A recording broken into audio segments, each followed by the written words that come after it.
box that was hidden in the mailbox. Yeah.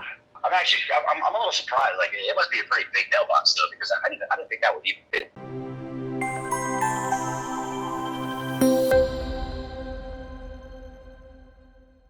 I was a little shocked that it was in there, but I wouldn't have thought to check that myself. Are we going to keep the old Aruba switch, or are we taking that out? Whatever is pre-existing, get that out of there. What's my ISP over there? Yeah, it looks like a cable modem. I'm not familiar with this particular brand, but it's a small town, so who knows? Oh, it's VIP through Optum. There's a Fortinet, and we got an Aruba switch and a little Aruba access point. What does it look like is from the ISP? It sounds like the Fortinet and the Aruba are both on the previous one. I believe that we're going from the modem to the Fortinet, I would guess. Okay, so yeah, so we're going to be replacing that, the Fortinet with my Netscope device, and the Aruba switch with that Netgear switch.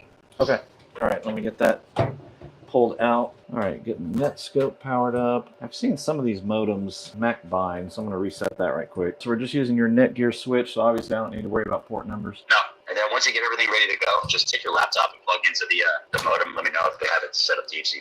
So I am on DHCP, and I am not getting... Oh, wait, might have just taken a second. Let me verify. All right, yeah, I'm browsing. Okay. All right, downloading Bomgar. Do you like Bomgar compared to other... Like, would you use it? I don't have a choice. That's what I have a contract with.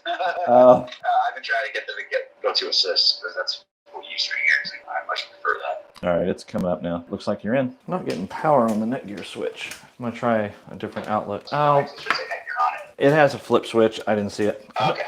I'm not used to these little bitty ones having actual power switches. Actual power switches, I know. Not all of them do. Yeah, this activation's still going, but it's progressing.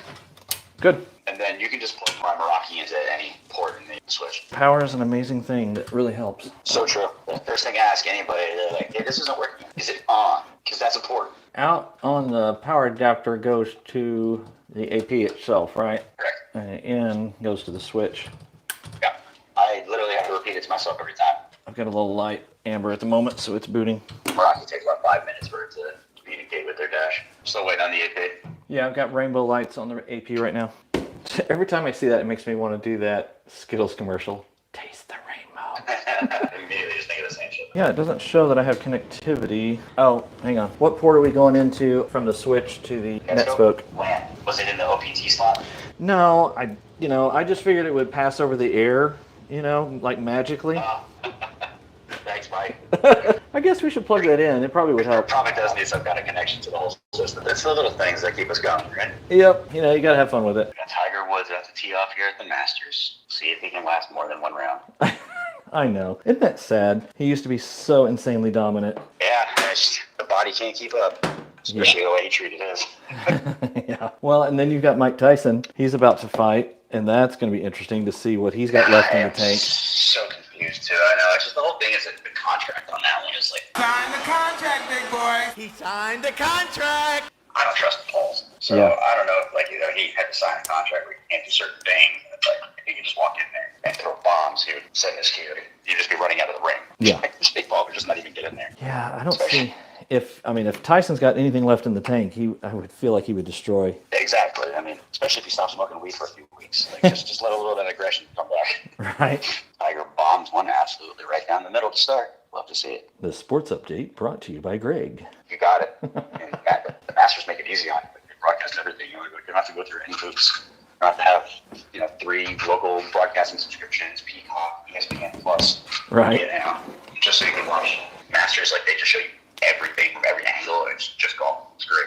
That's awesome. No commercials, no BS, barely even your commentating. And you can watch multiple different broadcasters straight from their website. They control it all. That's really cool. I would have to be a dirty little pirate stealing something like that. Watch one thing. It's like a carrot they dangle, It's like, oh, here's a subscription. And you can buy. I was like, oh, but for another $2.99, it's ad-free. For another $3.99, we partner with this service. $10.99. That gives you an idea of what a service call kind of looks like. My goal with Field Tech Academy is to show you real service calls in real environments so you can kind of get a feel for what it's going to look like when you're out in the field. I hope that after you've seen this, then it kind of reduces the fear of taking on some of these calls if you're not an experienced tech. If you are an experienced tech, then hopefully some of the things I do may give you new ideas and new approaches. If you got value out of this, please like the video and subscribe to the channel so that you're informed every time I upload something new. Check out my website at fieldtechacademy.com. I have a lot of downloads available for those of you who are on Field Nation and Work Market to help you flesh out your profile and make them stronger. I also offer one-on-one coaching. If you need a little bit of help to kind of get to the next level in your independent field tech journey, then I'm here to help. I also have a client list on my website that is available. Most everybody knows about Field Nation and Work Market, but there are a lot of clients out there with whom you can go direct. They will call you and email you before anybody else to give you an opportunity to do service calls. As always, let's get you out in the field making money. I'll see you in the next video.